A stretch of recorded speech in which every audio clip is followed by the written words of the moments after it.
Le téléphone portable, smartphone et tous les autres appareils électroniques nous sont très utiles au quotidien. Risque de courbature, de fatigue générale, d'insomnie, de faiblesse sexuelle, de surdité ou de cécité, des AVC, les charges électromagnétiques des téléphones portables, smartphones ou tout autre appareil électronique sont très dangereuses pour la santé et peuvent vous conduire à la mort. Utilisez désormais les autocollants anti-radiation GIA pour protéger et préserver votre vie.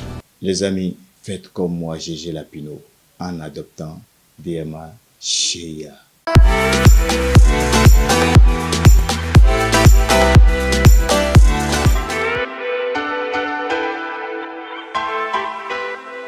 Nous sommes déjà le 4 octobre 2024. Mesdames et messieurs, bien le bonjour à tous. Vous êtes bel et bien dans votre émission matinale Le Meilleur Réveil et nous y sommes pour le compte d'aujourd'hui. Nous démarrons donc avec la toute première rubrique de votre émission, la revue des titres avec Amanda Esmeralda Daké. Amanda Esmeralda Daké, bien le bonjour. Bonjour à vous, M. Fatou. Toute l'actualité de ce vendredi 4 octobre 2024 est à suivre avec vous. Nous ouvrons donc la revue des titres.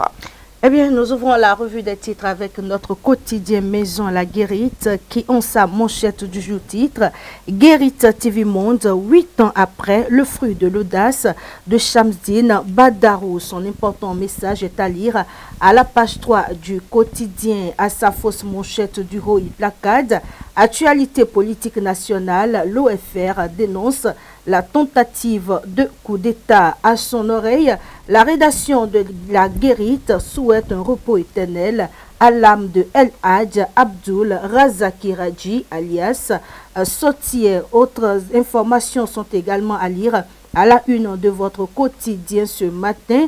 Merida Djoun, Jérôme Bokovu reste en poste. En sa page santé, il aborde tout sur l'orthorécie, qui est un trouble alimentaire se caractérisant par une obsession excessive de la nourriture saine. Et puis, affaire de coup d'État déjoué au Bénin, les étudiants de l'OJBR s'opposent au coup de force. Noum Bida appelle la jeunesse estudiantine à l'engagement civique. Eh bien, nous poursuivons la revue ce jour avec le Soleil Bénin Info. Le Soleil Bénin Info qui placade réforme dans le secteur de l'agriculture de 2016 à ce jour. La rupture a marqué de bons points. Le ministre Gaston Dossoui détaille tout. Nous poursuivons avec Bénin Intelligent qui placade aujourd'hui en 8 ans de rupture en Béli de la production agricole. Le maïs ne devrait plus coûter cher. Le défi info s'installe avec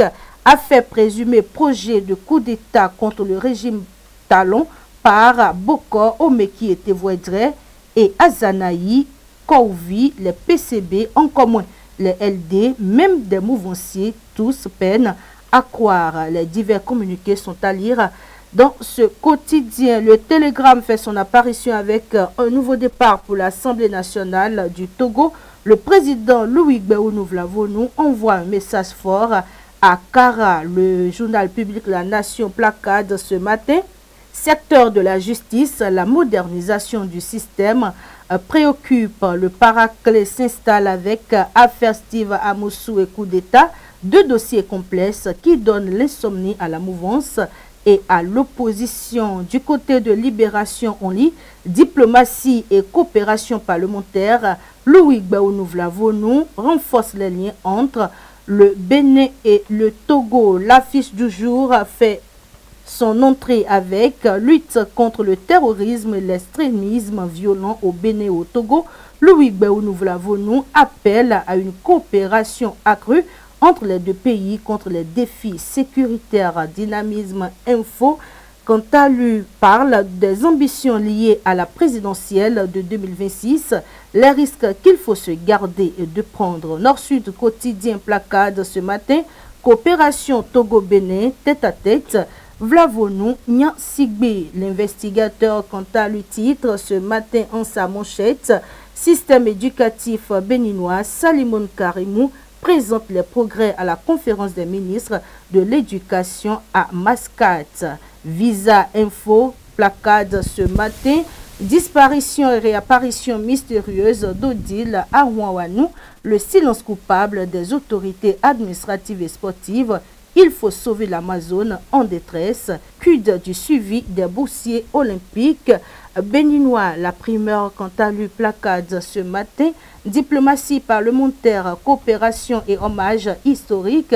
Le président Vlavonou au cœur du renforcement des relations Bénin-Togo. Et pour finir, Matin libre qui, en sa manchette du jour titre, rencontre CEDEAO partis politiques, simple formalisme. Seuls les Béninois peuvent résoudre les problèmes des Béninois. Mais avant de nous séparer, Latifat Kounou, nous allons ensemble revisiter les différents titres parus à la une de notre quotidien Maison La Guérite qui titre ce jour Guérite TV Monde, 8 ans après le fruit de l'audace de Shamsdine Badarou.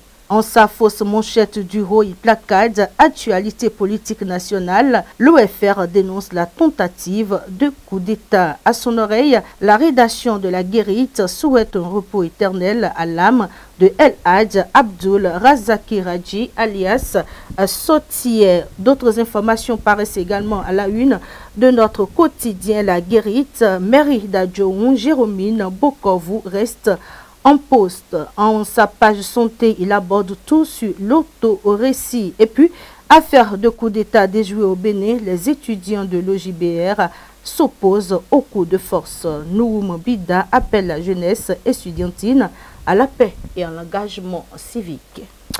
Nous passons à présent à la présentation de l'actualité de ce matin. Bénin-Togo, Vlavonou renforce les liens parlementaires et échange avec Fort Yassimbe.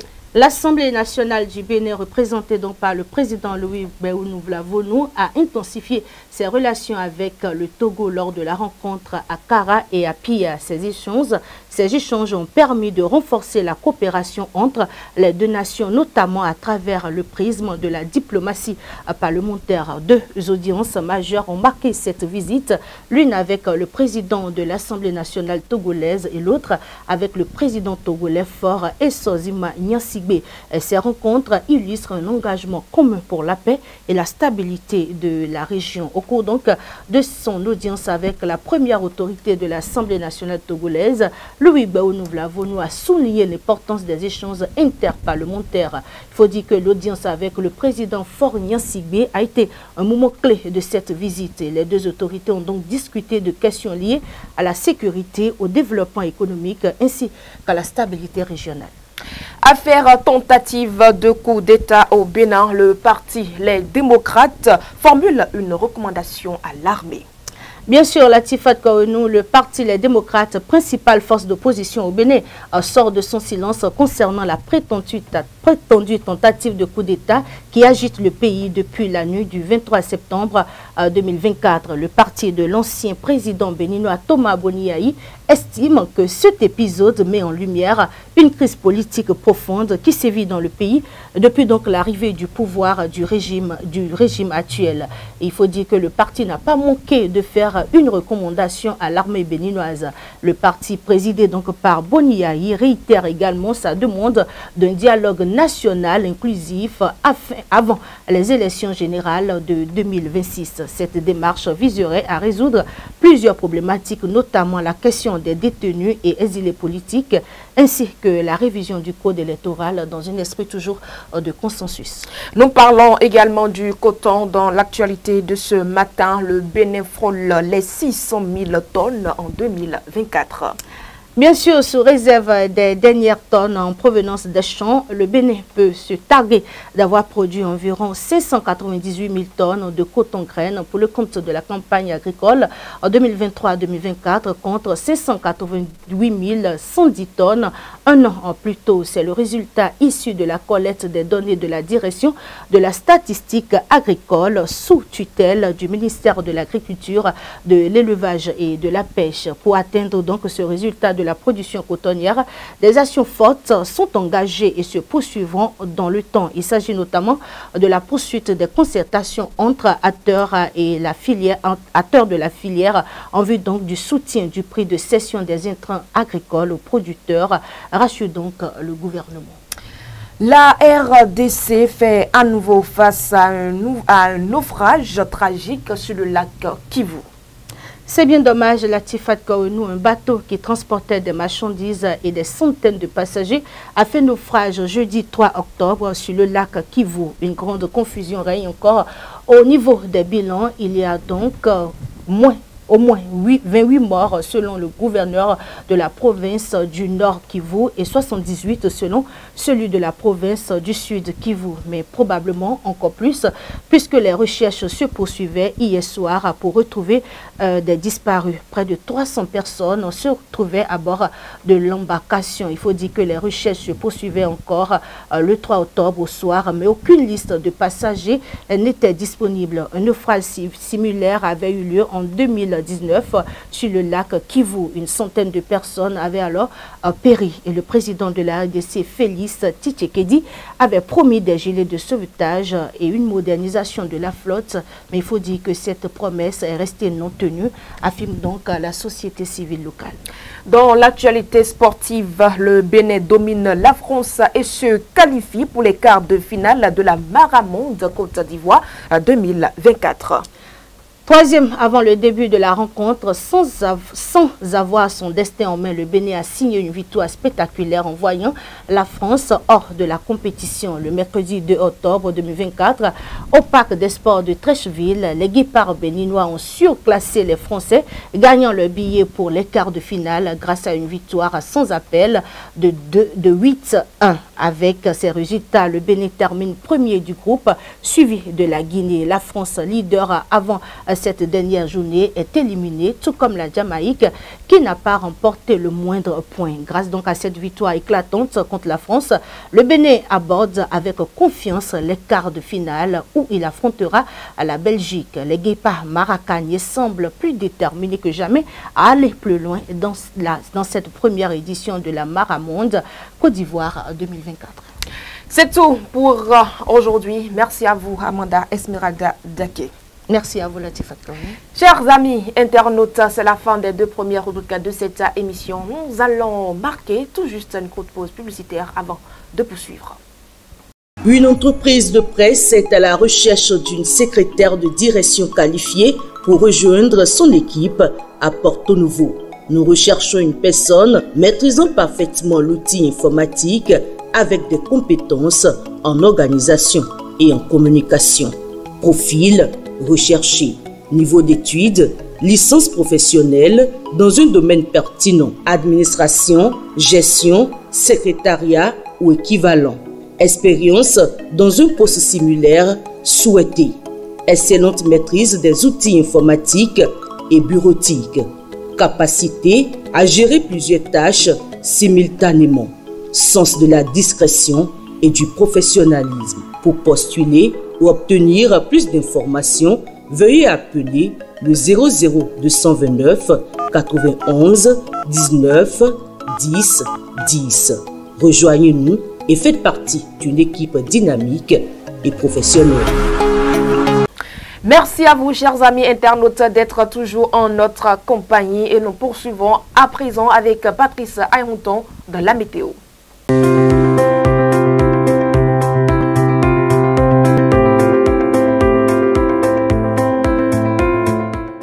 Quelques fortes averses en fin de matinée dans la ville de Parakou. Tel se présente le ciel ce matin. La température ce matin à Parakou sera de 23 degrés Celsius et un vent qui oscillera dans les alentours de 20 km par heure.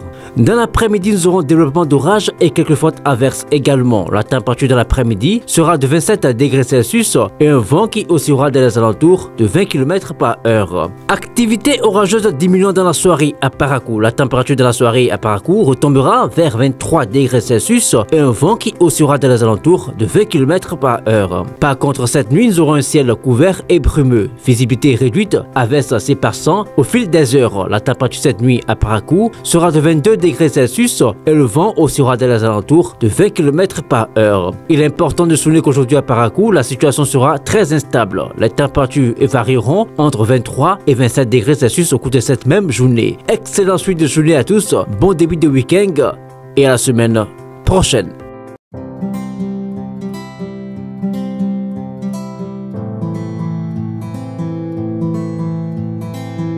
Santé et bien-être, c'est tout de suite et maintenant avec Faouzia Sefou. Latifat Kawenou, merci de me recevoir dans la rubrique Santé et bien-être. Aujourd'hui, nous parlons de l'ostéopathie pour mieux comprendre la douleur auriculaire. L'ostéopathie, une pratique thérapeutique basée sur des manipulations douces, s'intéresse souvent à l'ostalgie, un terme médical désignant la douleur ressentie dans les oreilles. Bien que l'ostalgie soit couramment associée à des infections auriculaires, elle peut également être le reflet d'un dysfonctionnement musculo-squelettique ou nerveux. L'ostéopathie vise alors à identifier et à corriger les déséquilibres qui provoquent cette douleur en explorant aussi bien les zones crâniennes que cervicales. Les personnes souffrant d'ostalgie peuvent ressentir une douleur sourde ou aiguë dans une ou les deux oreilles. Parfois, cette douleur s'accompagne de maux de tête, de vertiges ou de sensibilité accrue autour du visage et du cou. Il est également fréquent que la douleur soit aggravée par la mastication, la déglutition ou le simple fait de bouger la tête. Ces symptômes varient en fonction de l'origine de la douleur, rendant son diagnostic crucial pour un traitement adapté. L'ostalgie peut être causée par des infections auriculaires classiques, mais dans de nombreux cas, elle est le résultat d'une tension excessive dans les muscles du cou, de la mâchoire ou de la colonne vertébrale. Les dysfonctionnements de l'articulation temporomandibulaire ou des nerfs situés autour des vertèbres cervicales peuvent également engendrer une douleur auriculaire. Un ostéopathe évalue souvent l'ensemble de la structure du corps pour identifier les causes sous-jacentes. Le traitement de l'ostalgie en ostéopathie repose sur des techniques de manipulation douce visant à libérer les tensions musculaires, à améliorer la mobilité articulaire et à rétablir un équilibre corporel général. L'ostéopathe travaille souvent sur la région cervicale et crânienne ainsi que sur la mâchoire pour réduire les contraintes qui affectent indirectement l'oreille. Ces séances, généralement indolores, visent à rétablir une circulation correcte des fluides et favoriser l'auto-guérison du corps. Certains aliments peuvent exacerber l'inflammation et les douleurs associées à l'ostalgie. Il est recommandé d'éviter les produits riches en sucre raffiné, en graisses saturées, ainsi que les aliments transformés qui peuvent favoriser l'inflammation dans tout le corps. Les produits laitiers, en raison de leur tendance à augmenter la production de mucus, peuvent également aggraver certains symptômes auriculaires. Une alimentation équilibrée riche en fruits, légumes, en acides gras oméga 3 peut aider à soutenir le processus de guérison. Nous vous retrouvons dans un instant sur ce plateau dans le coin cuisine de ce vendredi 4 octobre 2024. Mesdames et messieurs, l'interview matinale, c'est tout juste après ceci.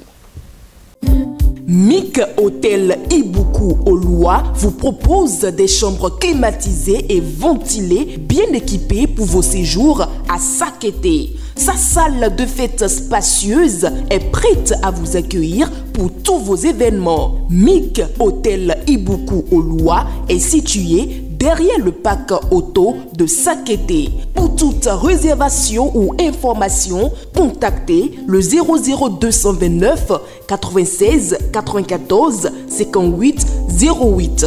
Amic Hôtel Ibuku Oloa, retrouvez votre confort à moindre coût.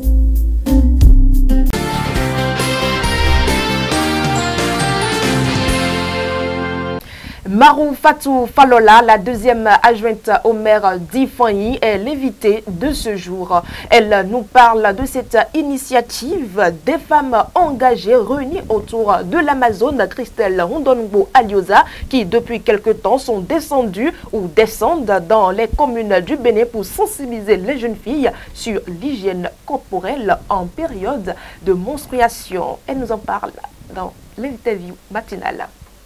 Alors, je voudrais d'abord dire un grand merci à mon parti qui m'a fait participer à une activité dans le septentrion.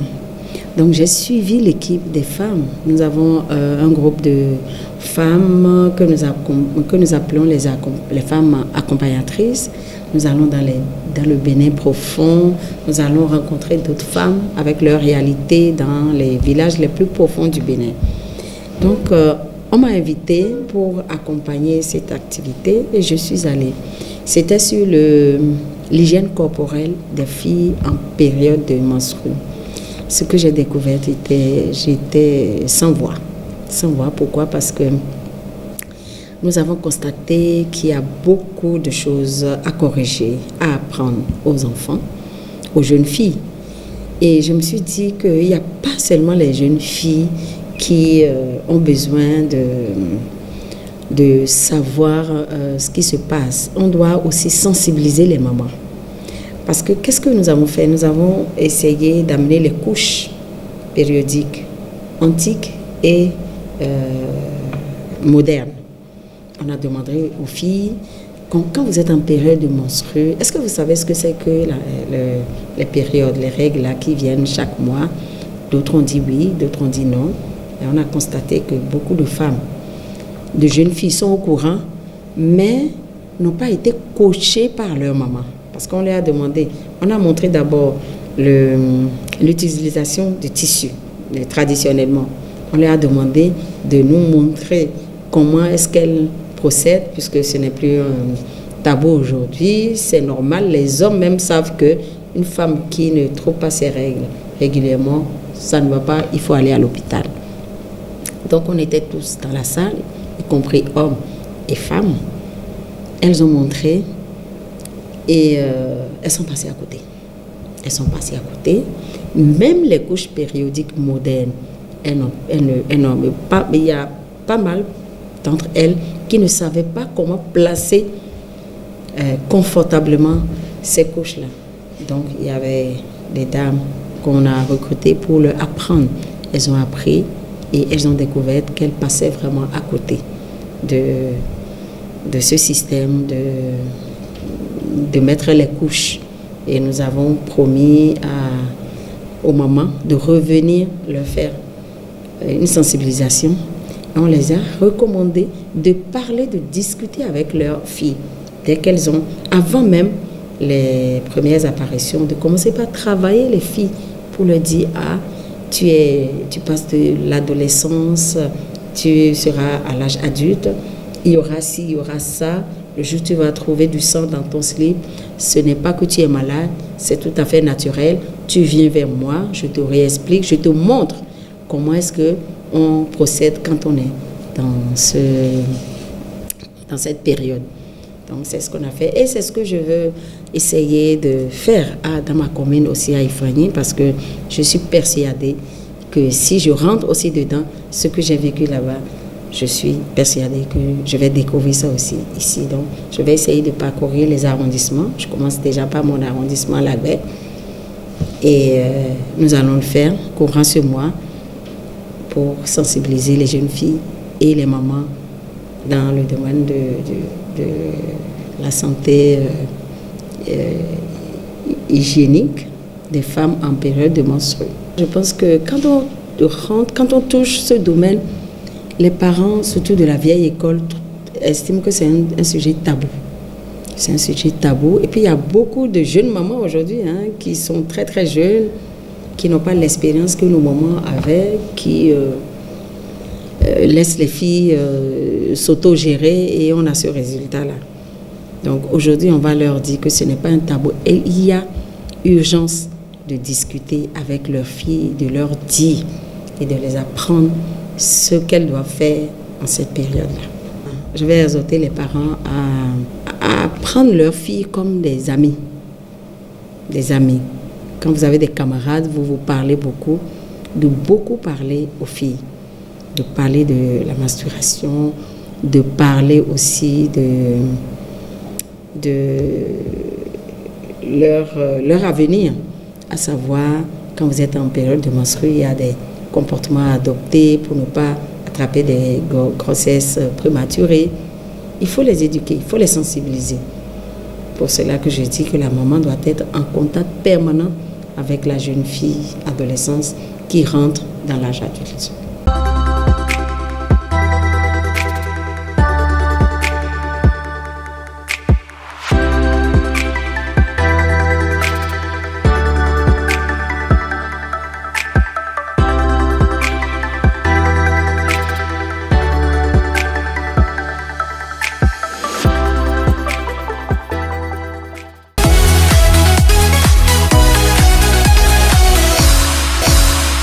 est déjà sur ce plateau pour nous livrer le plat de ce vendredi 4 octobre 2024. Quand je dis elle et de nourriture, il s'agit bien de Fauzia Sefou. Fauzia Sefou. Bonjour à vous, Latifat Kouenou. Vous êtes bien en forme ce matin? Bien sûr, très en forme, surtout que le week-end s'annonce palpitant. C'est ce qui vous réjouit? Bien sûr. On sera ensemble ce week-end, ne vous en faites pas. Alors, pour le plat d'aujourd'hui, qu'est-ce que vous me proposez? Oui, aujourd'hui, je propose un déjeuner. Ça serait du riz créole aux légumes accompagné de poulet. Ok. Aux légumes, c'est-à-dire... C'est-à-dire, on aura des légumes, c'est-à-dire le chou, les carottes... etc. Voilà. D'accord. Et pour réaliser... Donc, vous ne savez pas ce qu'on appelle légumes, madame. De toute façon, il y a plusieurs types de légumes. Hein. Je ne sais pas si c'est riz créole avec la sauce. Ah, d'accord. Non, pas du tout. D'accord. Alors, je parlais du carotte, d'haricots verts. Et qu'on sort. Oui. D'accord. Il n'y a pas de souci. Et on aura donc besoin de quoi d'autre pour réaliser notre riz créole? Alors, pour pouvoir réaliser notre riz créole, on aura besoin du riz, bien sûr.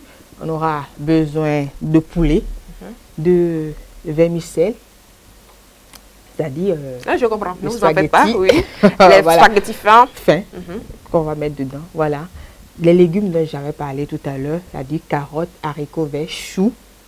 Donc, des condiments, tomates, piment, oignon, piment rouge et piment vert. Voilà. Et tomates concentrées aussi, on aura besoin. Pour réaliser notre riz créole? Oui. Ça, c'est du riz gras alors? On aura besoin de ça, mais pas trop en réalité. Laissez-moi finir. Oh, d'accord, on y va. Voilà. On verra bien au niveau de la préparation. Bien sûr. De l'huile, du sel et de... m'embrouiller. Des poulets, bien sûr. Moi, je vous embrouille. Vous n'êtes pas en face d'un homme, mais si moi, une femme, je vous embrouille, quand serait-il quand vous serez devant un homme? Mais là n'est pas le sujet. Pour la préparation, comment ça se passe? Je ne sais pas, quand je parle de la bonne bouffe ici, vous êtes surexcité, je ne comprends pas. Hein. Vous me laissez. Hein. Surexcité par la nourriture. Bien sûr. C'est nouveau ça. On y va.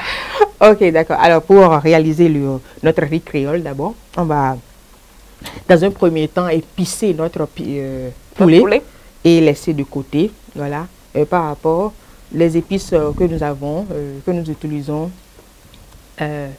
C'est-à-dire les feuilles de laurier, tout ça, de gingembre, de l'ail, tout ça écrasé.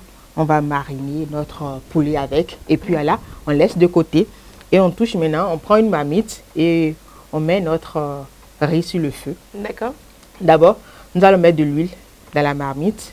Puis, torréfier d'abord nos vermicelles. Et on met ça aussi de côté. Puis maintenant, on passe au riz. D'accord. Voilà, donc on met le riz dans l'huile aussi, qu'on va torréfier. Et puis on va voir que l'aspect a changé un peu, c'est un peu plus sec. D'accord. Pour ne pas rendre mou, pâteux, notre riz créole. Allez-y, c'est bon, on y va. Voilà, il fallait bien vous expliquer. Il faut frire le riz. Voilà. Donc, on y va. Il y a des gens qui ne comprennent pas le sort. Voilà, bon, vu que le mot ne venait pas, on dit que bon, en tout cas, allez-y. Voilà, mais c'est aussi vrai, quand quelque chose te fait mal, tu dis ça dans ta langue et puis ça passe aisément. Voilà. Je vous comprends. Donc, après avoir remué et puis on voit que c'est bien sec, on y ajoute de l'eau et puis du sel. Maintenant, avant de laisser, on ajoute... En fait, quand je parlais de tomates concentrées, ce n'était pas beaucoup de tomates concentrées en fait, c'est juste un tout petit peu. Voilà, on y ajoute et puis on ajoute nos épices et on laisse cuire. Vous voyez un peu. Et quand on laisse cuire, on y ajoute de l'eau au besoin. On vérifie, on ne laisse pas cramer. Maintenant, c'est quand la cuisson est prête qu'on y ajoute les légumes. C'est-à-dire nos choux, carottes préalablement bien lavés. D'accord. On n'a même pas besoin de pré-cuit en réalité. Non, pas du tout, on n'a pas besoin de pré-cuit. Vous réfléchissez déjà comment ajouter ces légumes non préparés. Oui, c'est possible. C'est possible. Oui, c'est possible. Pour ceux qui aiment manger les légumes presque crus. Oui. Sinon, en tout cas, chacun sa méthode. Hein. Bien sûr. Mais c'est possible aussi parce que, puisque on a encore un peu de temps de cuisson. Et ça dépend de la grosseur, hein, de la manière dont les légumes ont été découpés. Découpés aussi. Il n'y a pas de souci. Bon, voilà. Je vous comprends, ne vous en faites pas. Voilà, merci beaucoup. Donc, après avoir ajouté les légumes, on peut diminuer le feu et passer à notre poulet maintenant.